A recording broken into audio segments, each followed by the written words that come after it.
In just a single generation, China has undergone a breathtaking transformation, rising from the depths of poverty and decades of international isolation to become a formidable global powerhouse. The change is not just visible in its glittering skylines, but in the very fabric of its society and the ambitions of its people. Once a nation struggling to catch up, China now stands at the forefront of technological innovation. Its engineers and scientists are driving advancements in fields like artificial intelligence, telecommunications, and green energy. Chinese-made smartphones, electric vehicles, and cutting-edge gadgets are now found in homes and businesses around the world, a testament to the country's rapid progress. On the world stage, China commands attention not just economically, but militarily as well. Its modernized armed forces, including a powerful navy and advanced air force, project strength far beyond its borders, signaling a new era of global influence. Economically, China has become the engine of global trade. Its bustling ports handle a significant share of the world's goods, and the Made in China label is now synonymous with both affordability and innovation. This is more than just impressive economic growth. It's a strategic, rapid ascent that has fundamentally redrawn the international landscape. China's cities pulse with energy, and its influence is felt in boardrooms and markets across the globe. Chinese companies, once local players, are now global giants. Brands like Huawei, Alibaba, and Tencent have become household names, shaping the way people communicate, shop, and do business worldwide. Through ambitious infrastructure projects like the Belt and Road Initiative, China's reach now spans continents. High-speed railways, ports, and highways built by Chinese firms connect distant regions, weaving a new web of global connectivity. In science and technology, China is pushing boundaries. Its scientists are making breakthroughs in robotics, biotechnology, and even space exploration, with missions to the Moon and Mars, capturing the world's imagination. Key milestones paved the way for this rise, like the bold decision to open up in the late 1970s under Deng Xiaoping, which unleashed a wave of economic reforms and entrepreneurial spirit. Joining the World Trade Organization in 2001 marked another turning point, integrating China into the global economy and accelerating its growth. Hosting the 2008 Olympics was more than a sporting event. It was a declaration to the world that China had arrived, confident and ready to lead on the global stage. China's rise is the result of bold choices and relentless effort, blending sweeping market reforms with tight political control. The government's hand is visible everywhere, guiding development while maintaining stability and order. As of February 2026, the world must reckon with the profound impact of this awakened dragon. China's ascent is reshaping alliances, economies, and the very rules of international engagement. The new world order it's forging is one where China's voice is impossible to ignore, and its influence will only continue to grow. To understand China's rise, we must first see where it started. For much of the 20th century, China was battered by foreign invasions, internal chaos, and economic stagnation. The Great Leap Forward and Cultural Revolution left the country impoverished and isolated, with a centrally planned, inefficient economy. Daily life was marked by scarcity and rationing. Innovation was stifled. By the late 1970s, China was rich in history but poor in every material sense. Its global influence minimal. The challenge outside the sun star runs. The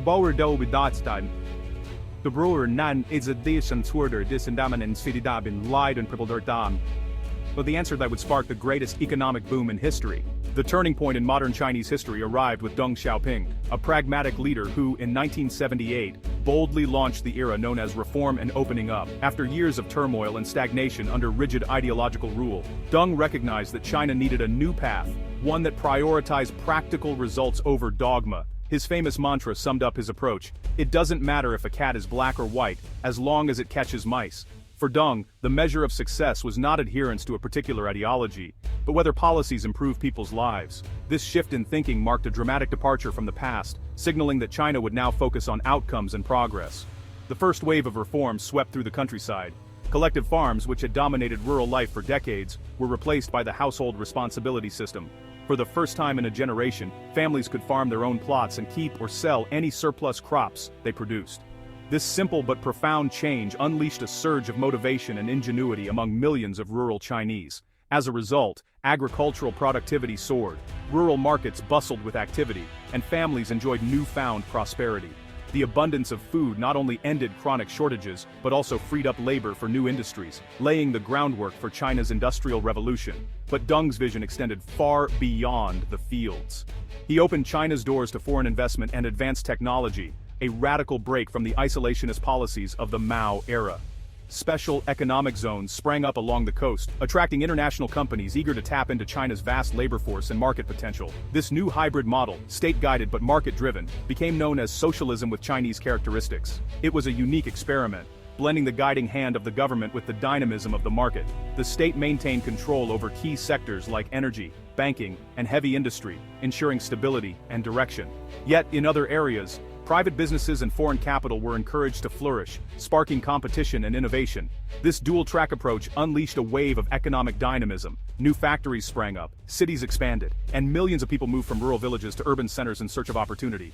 All the while, the Communist Party kept a firm grip on political power, carefully managing the pace and scope of change. Many skeptics, both inside and outside China, doubted that such a system could succeed. They questioned whether the country could balance rapid economic growth with political stability. But Deng's gamble paid off spectacularly as China's economy began to surge. China started to integrate into the global economy, exporting goods around the world and attracting waves of foreign investment. Container ships filled with Chinese products became a common sight in ports from Asia to Europe and the Americas, signaling China's arrival as a major economic force. The reforms were bold, calculated, and ultimately transformative. They required difficult choices and constant adaptation, but they set China on a path of unprecedented growth and modernization. Deng's vision was clear: open the economic floodgates to unleash the energy and creativity of the Chinese people, but always keep a firm grip on the reins of power. This delicate balance would shape China's rise for decades to come. To manage the risks of opening up, Deng's government created special economic zones, SEZs, starting with Shenzhen in 1980. These zones offered tax breaks, relaxed regulations, and autonomy to attract foreign investment. Shenzhen, once a fishing village, became a magnet for factories, capital, and millions of migrant workers. The city's transformation was staggering. Cranes filled the skyline, and high-rises replaced rice paddies. Shenzhen's success proved that market policies and foreign investment could drive explosive growth without threatening political stability. The model spread to other coastal cities, fueling a cycle of investment, technology transfer, and prosperity. Time is money, efficiency is life, became the new mantra. Shenzhen became the blueprint for China's economic miracle, a symbol of what was possible. With SEZs thriving, China set out to become the world's factory. Hundreds of millions moved from rural areas to cities, providing a vast, low-cost labor force. The government invested massively in infrastructure, ports, highways, railways, ensuring efficient movement of goods. Modern ports like Shanghai became global trade hubs, connecting Chinese factories to the world. Multinational giants flocked to China, bringing advanced techniques and helping local firms climb the value chain. By joining the WTO in 2001, China cemented its role as the central node in global supply chains. This model lifted hundreds of millions from poverty and made China indispensable to the world economy.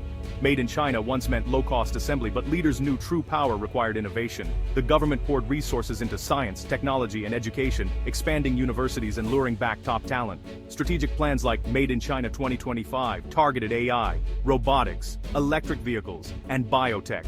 State support nurtured national champions: Huawei, Alibaba, Tencent, who now lead in 5G, e-commerce, and digital payments. China became the world's largest market and producer of electric vehicles, and a force in renewable energy. The shift from assembler to innovator was rapid and deliberate. China now competes with Silicon Valley and Europe, not just as a manufacturer, but as a creator. This leap into innovation redefined China's place on the global stage. Economic power fueled global ambition, embodied by the Belt and Road Initiative, BRI, launched in 2013. The BRI is a vast network of infrastructure projects, railways, ports, pipelines, linking China to Asia, Europe, Africa, and beyond. Chinese banks finance development, Chinese firms build, and China gains access to new markets and resources. For partner countries, the BRI promises growth. For China, it means influence. Critics warn of debt trap diplomacy, citing cases like Sri Lanka's Hambantota port. The BRI is more than economics. It's a tool for projecting power and reshaping global trade routes. China's vision, a new China-centric sphere of influence built on concrete and credit. The BRI is redrawing the global map, one project at a time. As China's economic and political interests expanded across the globe, so too did its military ambitions. No longer content to simply defend its borders, China began to envision a military force capable of protecting its growing influence and investments worldwide. This shift marked a turning point in the nation's approach to security and power projection. The People's Liberation Army, or PLA, underwent a dramatic transformation. Once a massive but largely land-based force, the PLA has evolved into a sophisticated, high-tech military with the ability to operate far beyond China's traditional sphere. Modernization efforts have focused on integrating cutting-edge technology, from advanced drones to networked command centers, making the PLA a formidable force on the world stage. Massive investments in cyber capabilities, space technology, artificial intelligence, and next-generation weaponry have rapidly closed the technological gap with the United States and other leading military powers.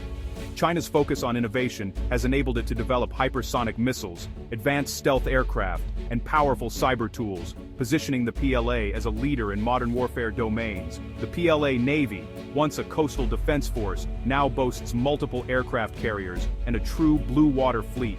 These warships can project power far from China's shores, allowing the country to protect its interests and assert its presence in distant waters, from the Indian Ocean to the Pacific. Overseas bases, such as the one in Djibouti on the Horn of Africa, signal China's long-range ambitions. These outposts not only support anti-piracy and peacekeeping missions, but also demonstrate a commitment to safeguarding vital trade routes and ensuring the security of Chinese citizens and investments abroad. China's military buildup serves a dual purpose. It acts as a shield for the nation's expanding interests and as a tool for asserting territorial claims, particularly in the hotly contested South China Sea. Here, the PLA's presence is a constant reminder of China's determination to defend what it considers its sovereign territory, often putting it at odds with neighboring countries. This rapid and comprehensive modernization has not gone unnoticed. It has raised concerns and heightened tensions with regional neighbors and the United States, fueling a new era of strategic rivalry and military standoffs. The world is now watching closely as China's military power continues to grow and reshape the balance of power in Asia and beyond. Today, the PLA stands as a symbol of China's global ambitions, backing the country's influence with hard power. Whether protecting trade, supporting allies, or asserting claims, China's modern military is now a central pillar of its rise as a global power. China's rise was no accident. It was a calculated, decades-long strategy. Economic pragmatism, infrastructure, education, and innovation fueled its ascent. Now, China wields global influence through projects like the BRI and a modernized military. Soft power, media, Confucius Institutes, assertive diplomacy complements its economic and military tools. The world faces a historic shift.